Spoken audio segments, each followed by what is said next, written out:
இது என்ன கேலக்சின்னு உங்களால் சொல்ல முடியுமா? உடனே எல்லாரும் இது மில்கி வே அப்படின்னு சொல்லுவீங்க. ஆமாம், இது மில்கி வே தான். எவ்வளோ அழகாக இருக்குது இல்லை? இதோட ஓரியன் ஆர்மில் தான் நம்மளோட பூமியும் சூரிய குடும்பமும் இருக்குது. ஆனால் பசியில் இருக்கக்கூடிய ஒருத்தர் இந்த மில்கி வேயை சாப்பிட போகிறாங்களா? வீடியோக்குள்ளே போகிறதுக்கு முன்னாடி நம்ம சேனலில் சப்ஸ்கிரைப் பண்ணாதவங்க யாராவது இருந்தீங்க அப்படின்னா சப்ஸ்கிரைப் பண்ணி பெல் ஐக்கானில் ஆன்கிற ஆப்ஷனை செட் பண்ணிக்கோங்க. அப்போ தான் நம்ம சேனலில் போடக்கூடிய ஒவ்வொரு வீடியோக்களும் உங்களுக்கு நோட்டிஃபிகேஷனாக உடனுக்குடனே வரும். சரி, வாங்க இப்போ வீடியோக்குள்ளே போகலாம்.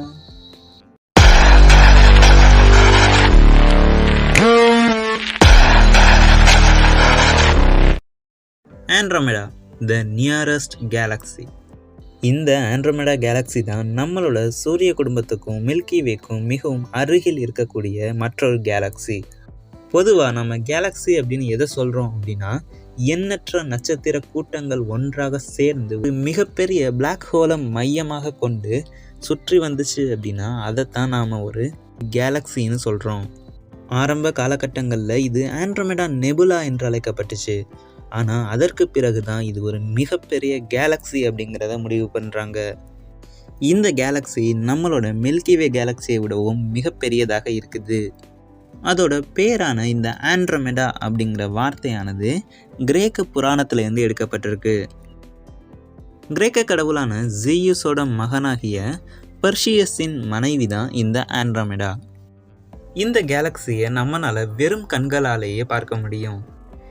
ஆனால் அதை பார்க்கணும் அப்படின்னா ஒளி மாசுபாடு இல்லாத இடங்களில் மட்டும்தான், அதுவும் மிக நுண்ணிய அளவில் தான் பார்க்க முடியும். இதை நாம் வானத்தில் ஆண்ட்ரோமெடா நட்சத்திர கூட்டத்துக்கு இடையில் பார்க்கலாம்.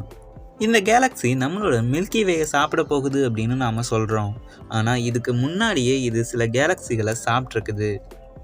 சுமார் 10 பில்லியன் வருடங்களுக்கு முன்பு புரோட்டோ கேலக்சிஸ்னு சொல்லக்கூடிய ஆரம்ப நிலை கேலக்சிகளோட மோதலின் விளைவாக தான் இந்த மிகப்பெரிய ஆண்ட்ரோமெடா கேலக்ஸி உருவாகி இருக்கணும்.